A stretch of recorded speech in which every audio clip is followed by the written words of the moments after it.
The magnificent Colorado River is one of the natural wonders of the world. Originating high in the Colorado Rockies and running 1,400 miles to the Gulf of California in Mexico.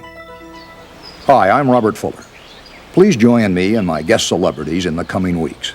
If you do, you'll share with us the excitement and adventure of exploring the spectacular land created by the mighty Colorado River.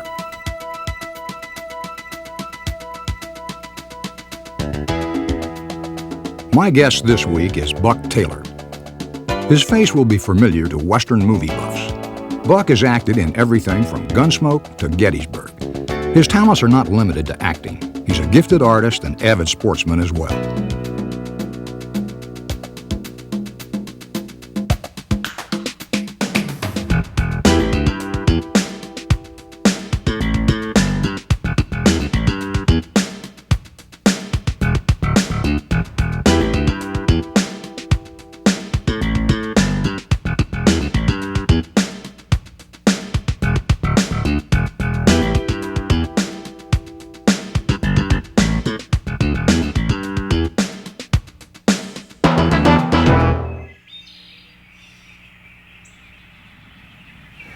I'm standing in God's country, about 8,000 feet up in the Colorado Rockies, 85 miles west of Denver in Granby, Colorado.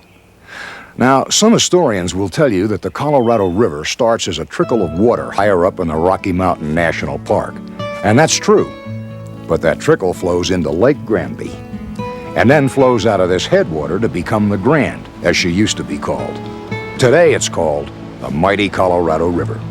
And it wasn't until 2,000 years ago that humans began venturing into these valleys and mountains. The Utes and then the Arapaho controlled this vast area until the United States government acquired 358 square miles in the huge Louisiana Purchase of 1803. In 1843, Scenes in the Rocky Mountains was written by Rufus Sage. He spent 4 years exploring the area. We hope to bring you some of the excitement he must have experienced in our adventure down the 1,400-mile run the Colorado makes to the Gulf of California. The Ute Indians call the land running along the Colorado from Granby to Glenwood Springs their Magic Valley, and for good reason. Each season here has its own magic for fishermen, hikers, hunters, and skiers. There is magic here for everyone. This week finds us in Lake Havasu City, Arizona, 200 miles northwest of Phoenix on the Colorado River at the California border.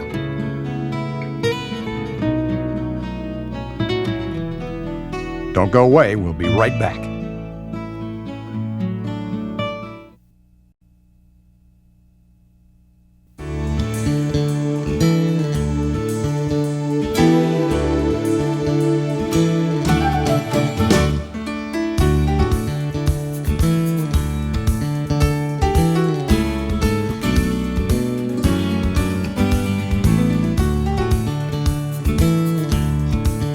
It was water that brought Mr. Robert P. McCulloch Sr. to Lake Havasu in the Mojave Desert of Arizona.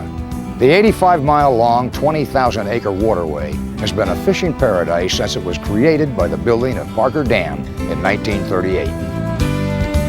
Well over 3 decades ago, Robert P. McCulloch, the founder and head of a large industrial company, flew over the Southwest in search of a motor testing site. He found an abandoned Army Air Corps landing strip from World War II. So began the incredible adventure of creating a city from scratch. In 1963, the area of 16,630 acres was known as Site 6. There were no homes for the workers at Site 6. Mr. McCulloch built them. He then went about building facilities for the many people who were flowing into the area to discover the rugged beauty of the Mojave Mountains and desert. The blue-green beauty of Lake Havasu became a magnet, drawing thousands of vacationers, retirees, and investors to this water wonderland in the middle of the desert.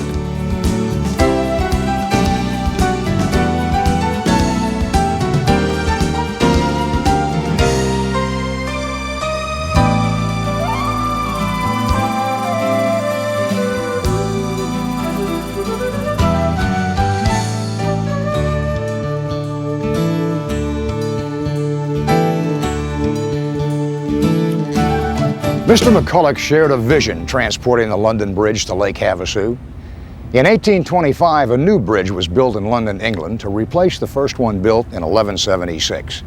Its overall dimensions were 928 feet long and 49 feet wide.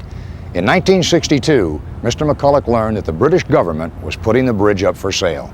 He submitted the winning bid of $2,460,000. The jewel of Lake Havasu became the London Bridge. More than 10,000 tons of stone had to be dismantled from the bridge site in London, England. Meticulous care went into the reconstruction of these stones at Lake Havasu.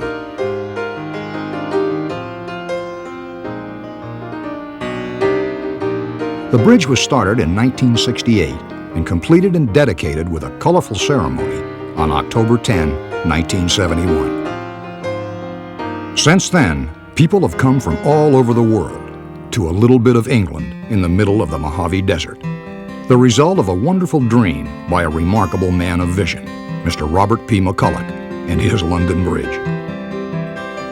Mr. McCulloch bought the largest antique ever sold. He didn't just transport stones, he reconstructed a part of history.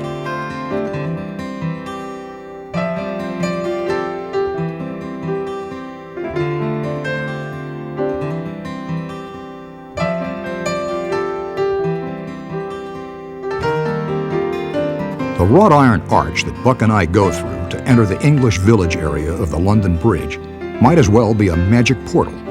You really feel like you're being transported to a small part of Great Britain. There are over 50 quaint shops and restaurants, beautiful flowers, fountains, and walkways, all in the shadow of the fabulous old London Bridge.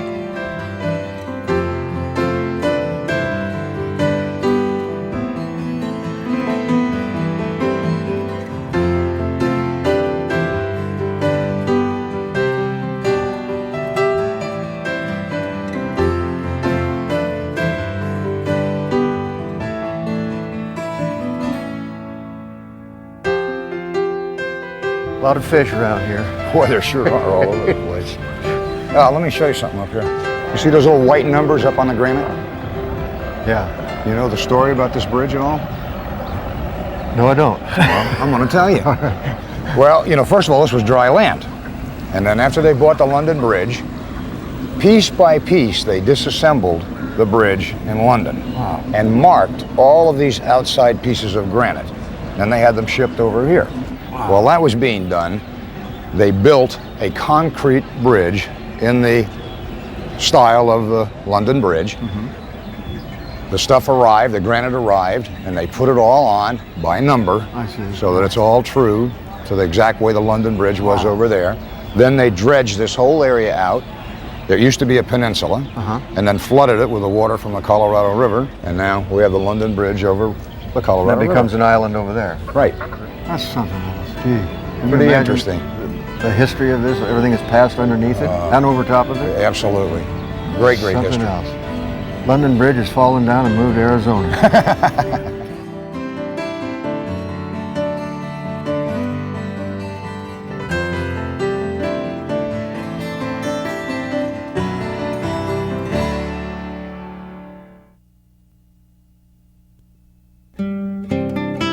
There has been a bridge across the Thames in London, England for over 2,000 years.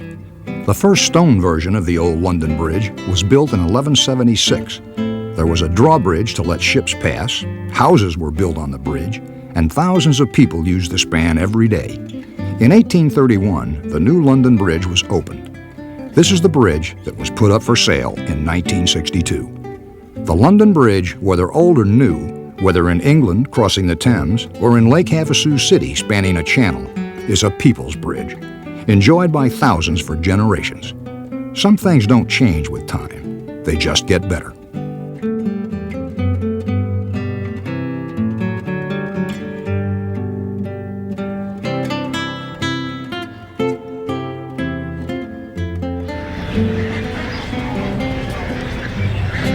I could have bet $1 I'd find you painting something.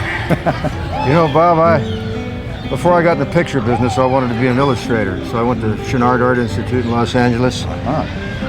But I became an actor, kind of a stuntman actor, and I thought, gee, this is easy, I'll do this. So I didn't paint for 25 years. About 5 years ago, I started painting again. Well, I'm sure glad you're painting again. Well, I got a second career, and I'm just doing terrific with my paintings. I prefer watercolor, and I call it the fly fishing of painting because it's very unforgiving. You got to do it fast. It's got a light touch to it, and the painting should be executed fast. In this case, this is Lake Havasu, those mountains over there. And I started out with a wash sky, then I come in lighter with the mountains, and I get darker in here, as you can see over there. That's pretty. You kind of look at the darks and lights, and then come in here and... Well, you're a double threat there, my friend. You're a heck of an actor and a heck of a painter. Well, you know, I've always admired your Texas Ranger painting. Yeah. How long ago did you do that? I did it about a year ago. Did you? It's two Texas Rangers bringing in some prisoners across the river. Yep. I showed it to a couple of Texas Rangers, and the guy said, only one thing wrong with it. I said, what? He said, it only takes one of us. Of course they'd say that. Yeah, but they're a great bunch. How long have you been working on this piece right here? I just started, and this is what you call a field sketch. It'll be a completed painting, but it'll be kind of rough. Something I can refer to later. Right. When I get back in my studio. Oh, and really I see, and really get into it and enhance it. It might turn out to be all right anyway. You never know it. It's kind of a watercolor is a happy accident. And hopefully, I was looking off good artists have more happy accidents than bad artists. What a rare pleasure it is to share the process of creating something beautiful.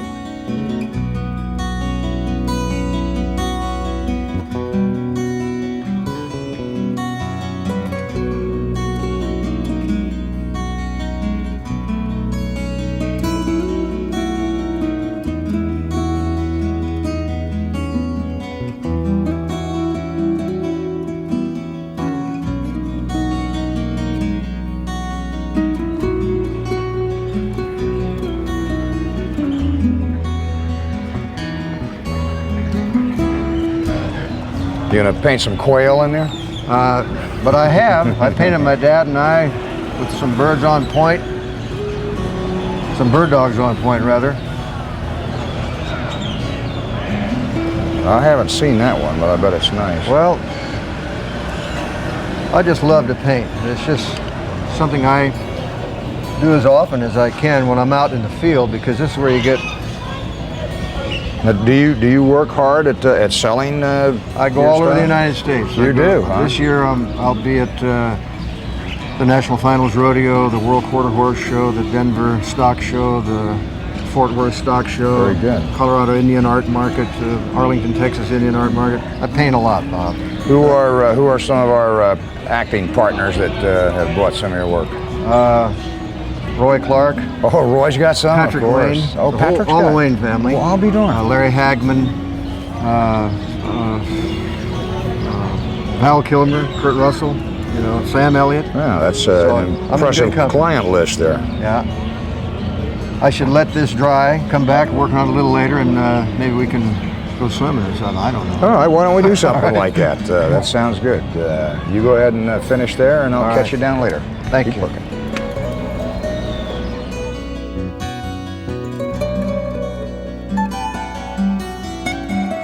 Beauty is always a part of the Colorado River adventure, whether captured in a painting by Buck Taylor or just enjoying the experience of the river.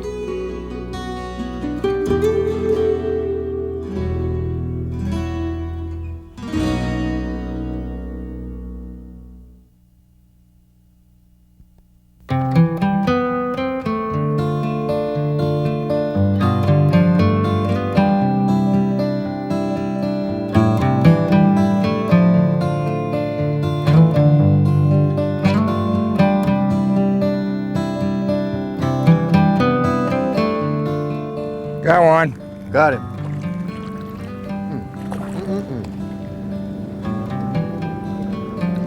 Little one.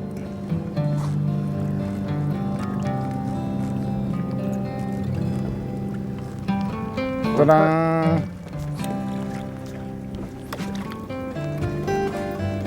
Oh, we caught a lot of fish, a little small. Well, there's little ones, there's big ones. Ain't that right, Captain? Boy, he sure slammed into that lure. The lure's almost as big as he is. Look at that. That's a nice little fish. What, little guy? Yeah. It's just a fun thing. I don't know what it is. The thrill of the catch, I guess. Right now we're fishing. Pretty soon we're going to be riding wave runners right under the London Bridge. That's amazing to me. It'll be a lot cooler. Yeah. Well, it's cold over here, and I swear, in London I'm a goner. Even London Bridge is falling down and moved to Arizona. And I know why. Because it's a lot warmer here, that's why. You know that yodeling. I gotta get warmed up to do that, Captain. I don't want to run the fish off yet. That might call him in. Call him in. Very.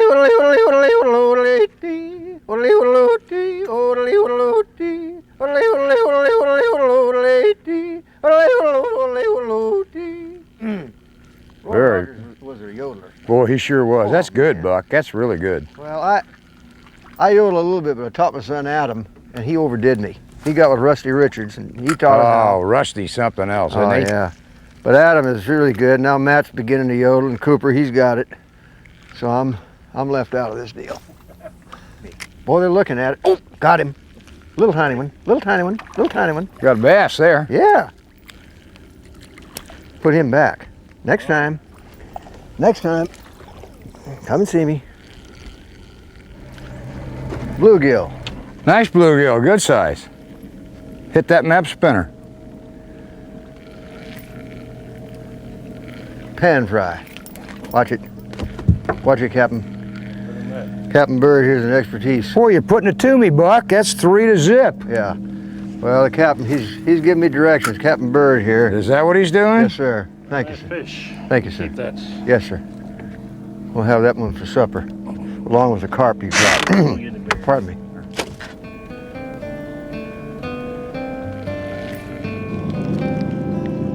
They got to start getting bigger. They will.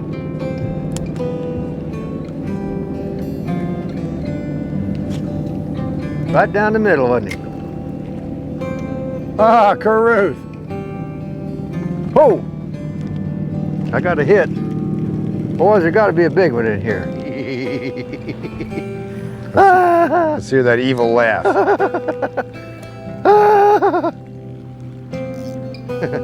Oh yeah. love the sound of that drag.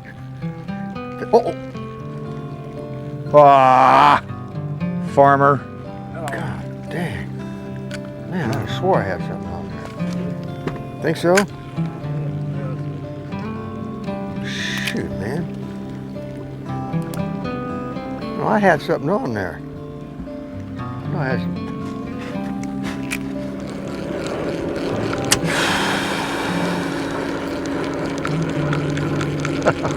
Oh, there ought to be something out here now.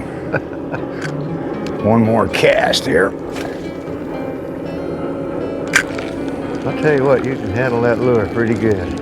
Yeah, but pal, you flat put it to me today. I make it 9 to 1, your favor. Well, But you got to remember one thing. I was just fishing for big fish. I understand.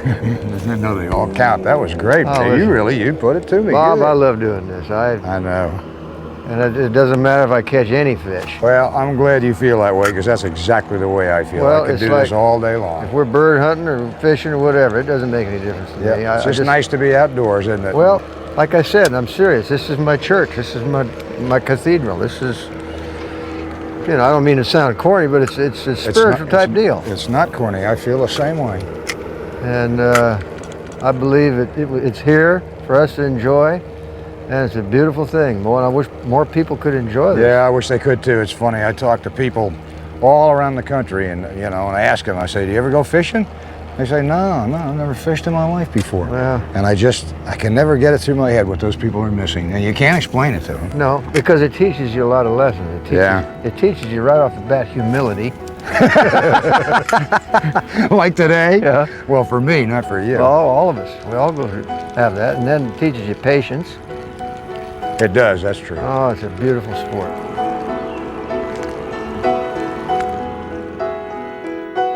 From the serenity and beauty of nightfall to the sun-filled fun of day, Lake Havasu City is a delightful Colorado adventure.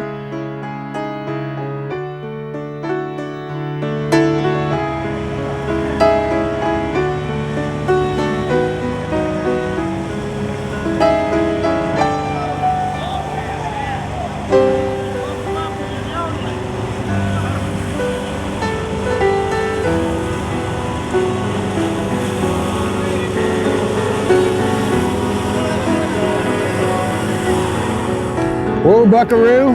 Sir. A lot of water under the bridge between us. Yeah, London Bridge. Give me 5, Bill. You got it.